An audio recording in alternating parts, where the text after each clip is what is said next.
Est-ce que ce motard aurait pu éviter cet accident? Oh là là. Aujourd'hui, on va analyser plusieurs accidents de moto pour comprendre pourquoi ils se sont produits et surtout pour éviter de reproduire les mêmes erreurs. Ouais, là effectivement, ça c'est horrible parce que c'est vraiment un truc qui arrive énormément quand on fait de l'interfile et c'est pour ça que d'ailleurs, rappelez-vous que l'interfile n'est pas un dû non plus. Même si on a le droit de le faire maintenant, il y a une certaine manière de le faire, notamment ne pas dépasser, je crois que c'est les 50 km/h, un truc comme ça. Et surtout, ne faites confiance à personne. C'est pas parce que vous êtes en train de faire l'interfile que tous les automobilistes font gaffe à leurs angles morts. On le sait très bien. Et là, meilleur exemple, on va se le remettre. Ah, le gars, il a pas du tout regardé ses angles morts. Bon, oui, c'est énervant, ça, je suis bien d'accord. Vraiment, partez du principe que les automobilistes ne regardent pas tous leurs angles morts. En fait, ça reste des humains. Ils sont dans leur famille, dans leur train-train quotidien, de y a ça à faire, faut emmener le gamin, enfin, ils sont dans leur vie et malheureusement, bah, ils pensent pas à ça et ça peut vous coûter très cher. C'est de leur faute, je suis bien d'accord, ceux qui regardent pas les angles morts, mais vous êtes responsable de vous, faites attention à vous, ne faites pas confiance aux gens, quoi.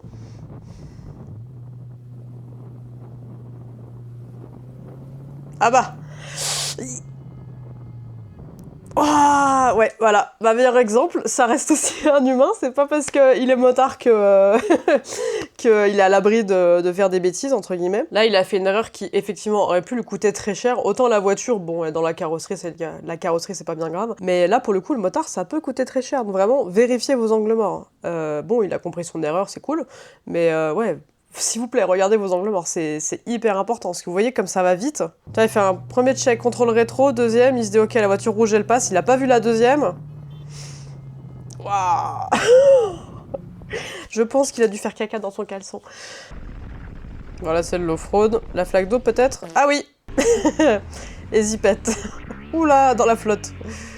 Bon, là, pour le coup, c'est une question... Enfin, c'est une erreur un petit peu bête, entre guillemets. Ça va quand t'es en trail, en off-road. En général, ta moto, elle a pas beaucoup de casse, elle est équipée pour. Mais là, clairement, il a fait juste une petite glissade dans l'eau. Ouais, t'as l'arrière après qui est parti, et puis...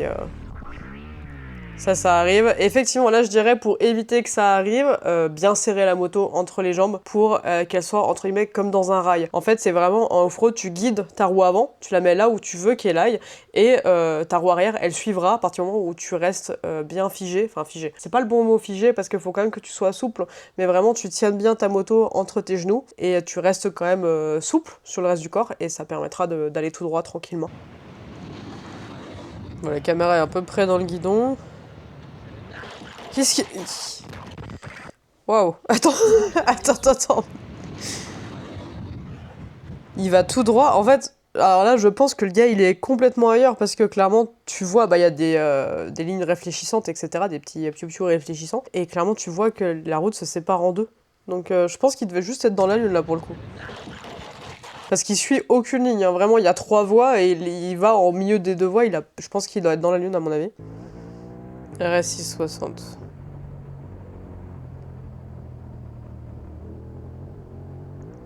Oula, petit guidonnage.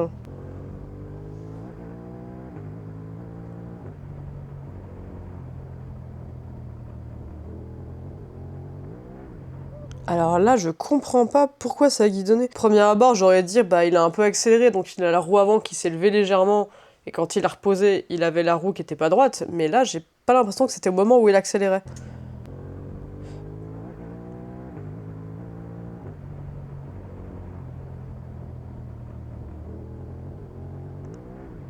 Non, parce qu'il est au moment où il était en train de décélérer. D'ailleurs, c'est à Paris. Alors là, pour le coup, j'arrive pas à comprendre. Est-ce qu'il est passé sur un endroit qui glisse et que ça l'a fait guidonner? C'est possible aussi. Après, il me semble qu'il... Alors, je sais pas si c'est l'effet de la vidéo, mais j'ai l'impression qu'il roule un peu vite pour l'endroit où il est. Ouais, je pense qu'il roule un peu vite. Ah, je sais. J'ai pas vu la vidéo, mais là, je suis persuadée, c'est un truc qui m'est déjà arrivé. Je pense que il va se faire une zipette, il va tomber dans l'entrée du rond-point, parce que si vous regardez bien, c'est mouillé par terre, et il y a les lignes blanches, enfin les lignes des piétons. Ça m'est déjà arrivé, je suis pas tombée, mais il y a moyen que ce soit ça. Ouh, il a bien rattrapé. Et ouais, c'était ça. Ça, vraiment, c'est un truc... Alors, ça m'est arrivé ma première année de permis avec ma 500 CBF. Faites attention quand il pleut. tout ce qui est ligne blanche, les limaces noires par terre, les plaques égouts, tout ça, ça glisse énormément. Donc vraiment, quand vous rentrez dans un rond-point, vous voyez bien, vous n'avez pas un angle de dingue, encore plus quand il pleut. Donc vraiment, faites attention à essayer de passer entre les lignes blanches des piétons et de pas trop pencher à cet endroit-là. Allez moins vite et pas trop pencher à cet endroit-là parce que bah là, vous avez vu, ça fait zipette direct. Hein. Dernier rond-point, la moto décroche sur une zone de gravier, trop d'angle, un léger filet de gaz, une erreur de pilotage qui se termine par une chute à basse vitesse. Waouh! Ouh! Oh, dommage pour les barrières. La moto va avoir du mal. Heureusement, le motard s'en sort sans gravité. Ouais, il a l'air d'avoir rien, il a fait une petite zipette, puis il était bien équipé. Mais c'est fou parce qu'il avait pas l'air d'aller bien... Ouais, si, peut-être un petit peu d'angle pour le rond-point, mais quand même. Zone de gravier, trop d'angle, un léger filet de gaz, une erreur de pilotage qui se termine par une chute à basse vitesse. C'est peut-être les graviers alors, ouais. Parce que pour moi, il avait pas non plus... Alors, il penchait, effectivement, mais il était pas non plus trop rapide et trop penché pour un rond-point. Enfin, je pense que c'est déjà tous arrivé sur la route de rouler plus vite avec plus d'angle. Donc, je pense que effectivement, ça va peut-être être les graviers. Comme quoi, c'est hyper important d'analyser la route et de prendre le temps de... Enfin, le temps. D'analyser le plus rapidement possible qu'est-ce qu'il y a sur la route, quoi. Heureusement, le motard s'en sort sans gravité. Une piqûre Bon, le de motard va rappel, bien. en Tout va bien. moto, la Copain va route bien. ne pardonne jamais. Oh! Bon, le motard a rien. Comment il a fait? Attends, j'ai pas compris comment il a fait. Il fait d'abord... Alors, ce qui est intéressant, c'est que tu vois qu'il fait d'abord une glissade. T'as le pneu arrière qui part vers la droite, donc peut-être qu'il a trop freiné de l'arrière. C'est possible qu'il avait pas de baisse à l'arrière, enfin de traction control. Et si tu regardes bien, son regard, il est braqué... Bah là où il va aller, après, il est braqué dans le talus. En fait, au lieu de regarder le virage, là où il est censé aller, la sortie du virage, il est vraiment en train de regarder là où il va aller regarder. Et il va droit dedans. Donc je pense qu'effectivement, alors ça c'est un truc, c'est pas facile à gérer, mais c'est important de le savoir. Dans un moment un peu de panique comme ça, vous voyez, vous êtes en train de glisser, de perdre le contrôle, vous êtes arrivé peut-être trop fort dans un virage. C'est pas facile, mais ne regardez pas droit devant vous. Je l'ai fait, j'ai eu un accident comme ça, je sais ce que c'est, mais ne regardez pas droit devant vous. Essayez vraiment de rester focus sur la sortie du virage, là où vous devez aller. Et vous allez voir que naturellement, votre cerveau, en fait, il va faire en sorte que vos yeux vont envoyer l'information au cerveau qu'on veut aller là-bas, et naturellement, votre cerveau va faire en sorte que votre corps s'y dirige, et votre moto aussi, du coup. Alors, c'est sûr que c'est pas magique, si vous prenez pas les bonnes trajectoires et pas la bonne vitesse, c'est pas magique, c'est pas un miracle, mais ça peut aider énormément. Là, pour le coup, je pense que s'il aurait continué de regarder, il aurait réussi à maîtriser, parce qu'en vrai, sa moto, il l'a quand même bien maîtrisé. Hein. Elle est tombée vraiment au tout dernier moment. Il a réussi à la garder quand même jusqu'au bout. Je pense que s'il l'aurait gardé vraiment, il aurait regardé jusqu'au bout, loin devant dans son virage, il y a moyen qu'il serait pas tombé. Oula. Ouh. Oh là là là là là là, qu'est-ce que je suis bien. Ah, et puis la moto, elle se barre. Ah, puis la moto, elle va loin, là. Ah, c'est dommage, la RS 660, elle est belle. Bon, elle est pas allée trop loin. Alors, il avait l'air de pencher. Alors, je dirais sa position... Je suis pas pro sur les circuits posés de genoux, etc., même si j'en ai fait un petit peu. Je pense que là, dans sa position, il est vraiment en train de tirer comme ça. Alors que normalement... Alors là, j'ai pas la bonne position, hein, prenez pas ça comme exemple, mais pour la position, là, moi, je le vois genre comme ça. Il a vraiment les bras tendus et on dirait qu'il se balance comme ça. Alors que normalement, t'es vraiment censé... C'est con, mais en fait, tu fais un peu un dab. Normalement, t'es là, ton guidon, il est là. En fait, tu vas chercher ta tête dans le coude, comme ça, quoi. Et là, il y est pas du tout. Si tu regardes sa tête par rapport à son coude, il est vraiment genre comme ça, en fait. Donc c'est peut-être ce mauvais positionnement qui fait que, au final, il a trop penché. Et forcément, il n'y a plus d'adhérence. Petit guidonnage, et puis... j'espère qu'il a pas grand-chose, parce qu'il a dû avoir mal. Oh. Ok, maîtrise les wheelings, bien. J'adore. Faut pas faire ça sur la route, mais j'adore. Oh non. Ah non, il a glissé le pneu avant. Regarde, ouais, il a perdu l'avant dans les graviers, bah ouais, forcément, même si on est sur un super motard qui à la base est un enduro, bah là il a les pneus route, donc forcément c'est hyper lisse. Du coup, bah ouais, là il a perdu l'avant et puis Il a plongé dedans. Comme quoi, il faut rester concentré jusqu'au bout. Il a été... Alors, pour faire des wheelings et tout, c'est qu'il était très très concentré, il a vraiment géré. Et comme quoi, il a lâché sa concentration, parce que, vu la maîtrise qu'il a, je pense que c'est une boîte qu'il aurait pu largement éviter. L'avantage, c'est qu'il a l'air de rigoler, il s'est pas fait mal, et c'est un super moto. Donc, il y aura quasiment aucun dégât sur la moto. L'avantage du super motard. Déjà, ça a caché le compteur, donc ça va vite. Un peu vite. Oula!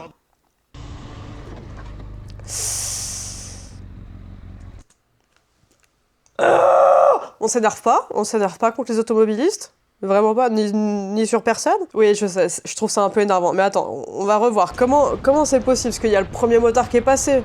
Est-ce que le gars il s'est dit, bah il y en a pas d'autres derrière, donc je peux y aller? Ça doit être ça. Ouais, parce qu'il bouge pas et après il y va. Ah putain, puis il y a le cycliste qui arrive en face et je pense qu'il s'est dit, faut que je trace pour pas déranger le cycliste. Passer entre. Ah ouais, puis il freine pas tout de suite, il l'a pas vu du tout. Il l'a pas vu du tout, je pense. Sinon, il aurait freiné avant. Ça, pour le coup, comme accident, c'est un peu dur à éviter. Alors là, effectivement, il a quand même tenté l'évitement, parce qu'on regarde bien. Si on regarde bien, il le voit. Il voit que le gars arrive sur lui. Il se met sur le côté.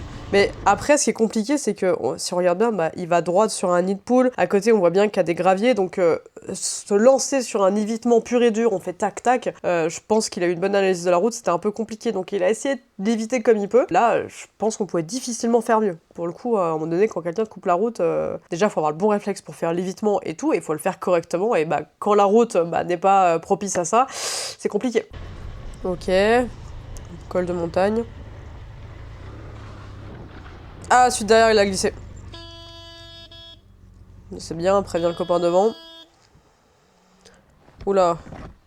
Alors déjà ça, première chose, il faut surtout pas laisser votre moto au milieu du virage comme ça. C'est con, mais t'as un gars qui arrive un peu vite ou quoi, pas laisser la moto au milieu de la route quoi. C'est pas comme si on était dans une bagnole, enfin qu'on a une voiture qui se voit assez. Idéalement, le gars, là tu fais demi-tour, tu remontes. Et surtout, la première chose à faire quand on a un accident, je vous rappelle, avant de s'occuper des victimes, c'est de sécuriser la zone pour pas qu'il y ait un suraccident. Et là pour le coup, c'est pas super sécuritaire ça. Oh putain. Après, il a le réflexe de vite aller aider son copain, c'est naturel, mais vraiment pensez d'abord à sécuriser la zone avant tout.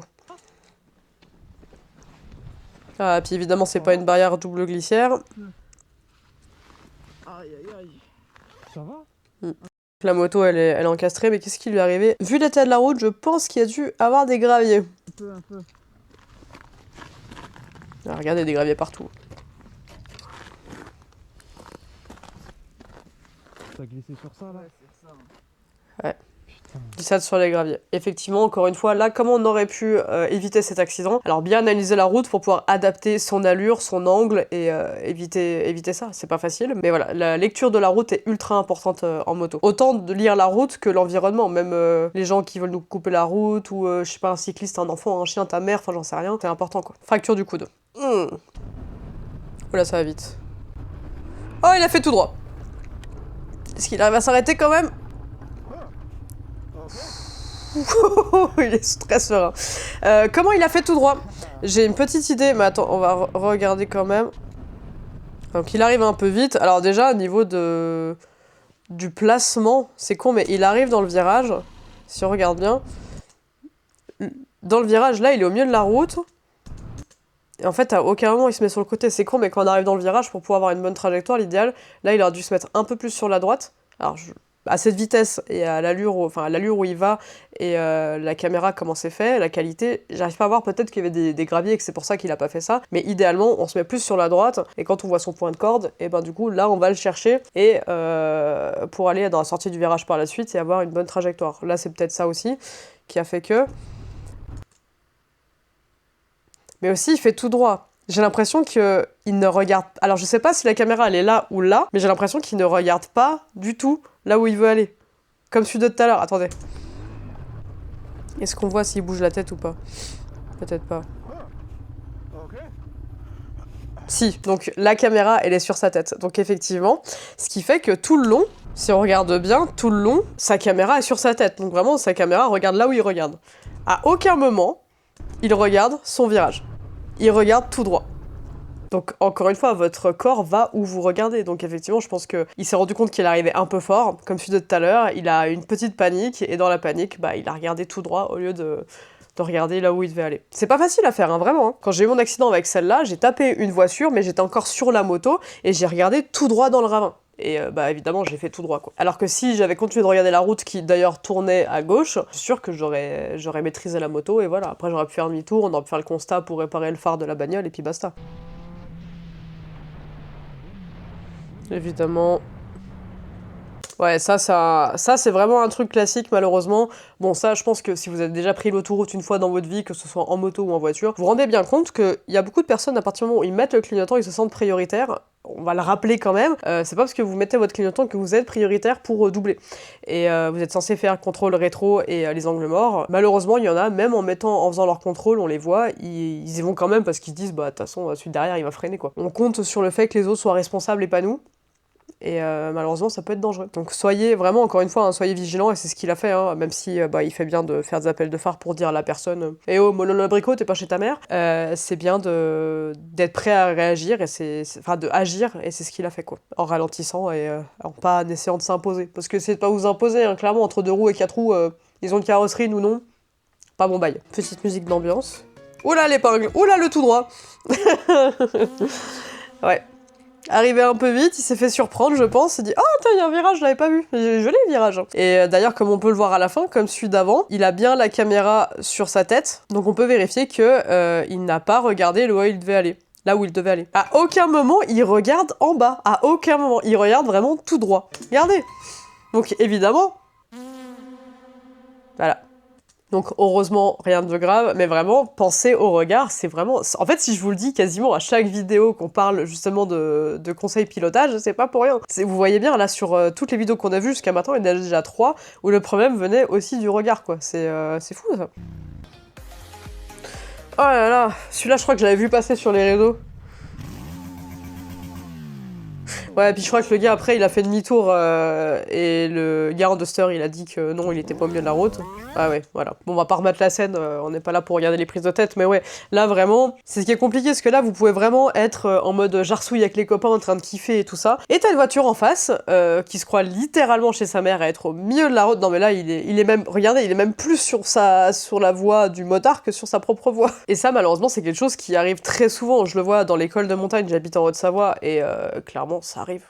Malheureusement, quasiment à chaque sortie, je veux pas exagérer, mais c'est très souvent le cas. Et là, pour le coup, faut vraiment avoir le réflexe d'être prêt à agir, comme il a fait d'ailleurs, c'est très bien, à agir pour pouvoir l'éviter. Mais c'est aussi le problème pour les gars en sportive qui veulent faire toucher le genou, etc. Alors c'est une compétence de dingue, faut quand même réussir à le faire, c'est pas facile, et je souligne le côté technique, la technique des gars là. Mais là, t'es en train de poser le genou, t'es en plein angle comme ça, va réagir, va vite remonter la moto. Bah, malheureusement, tu vas perdre, tu vas y arriver, mais tu vas perdre un peu plus de temps, et potentiellement, bah, tu peux te prendre la voiture, c'est pas de ta faute, hein, mais malheureusement, ça te met moins en sécurité de poser le genou dans l'école. Ce qu'on pourra retenir vraiment là sur cette vidéo, bah, c'est le regard, hein. Vraiment, j'en parle à chaque fois, mais ouais, ça m'a cramé les jambes. C'est pas pour vous saouler, vraiment. Si vous regardez tous les sports en général, le regard est ultra important. Que tu fasses du ski, que tu fasses du skate, du BMX, j'en sais rien. Regarde les gars de MotoGP, quand ils sont en train de regarder en plein angle comme ça, quand ils sont pas en train de regarder l'autre côté du virage. Ils sont en train de regarder le bout du virage, vraiment la sortie de là où ils veulent aller. Et c'est pas pour rien. Alors bon, évidemment, encore une fois, on n'est pas sur circuit, on n'est pas des pilotes de MotoGP, mais c'est biologique. Ton cerveau, il va emmener ton corps là où ton regard regarde, tout simplement. Évidemment, c'est encore un réflexe qu'il faut travailler, mais je trouve que normalement, chaque auto-école, enfin moto-école, sont censés vous en parler de ça. Parce que techniquement, quand t'es en train de faire le lent, notamment le demi-tour, et je trouve que c'est un super exercice pour ça, quand t'es en train de faire le demi-tour, si tu fais demi-tour en regardant par terre, très souvent tu tombes par terre. Hein. Je l'ai fait, je suis sûre que vous êtes très beaucoup à l'avoir fait aussi, hein, on est ensemble. Alors que si, quand t'es en train de faire ton demi-tour, tu vas lever la tête, quitte à exagérer, hein, au début t'exagères un peu parce que c'est pas un réflexe, quitte à exagérer et vraiment t'es en train de le faire, tu vas directement aller chercher ton regard là-bas derrière, en général ton demi-tour, il passe nickel. Donc vraiment les amis, pensez bien à votre regard, pensez à votre santé, votre sécurité, c'est vraiment ultra important. On a une passion qui est incroyable, mais on sait qu'elle est dangereuse, alors prenez soin de vous. Et d'ailleurs, mettez-moi en commentaire ce que vous pensez de toutes ces situations, si vous pouvez ajouter des commentaires à ce que j'ai dit, pour pouvoir détailler un peu plus, aider la commu comme d'habitude. Et aussi pensez bien à mettre un pouce en l'air pour soutenir la chaîne, et on s'abonne bien évidemment. Et en attendant la prochaine vidéo, je vous fais des bisous!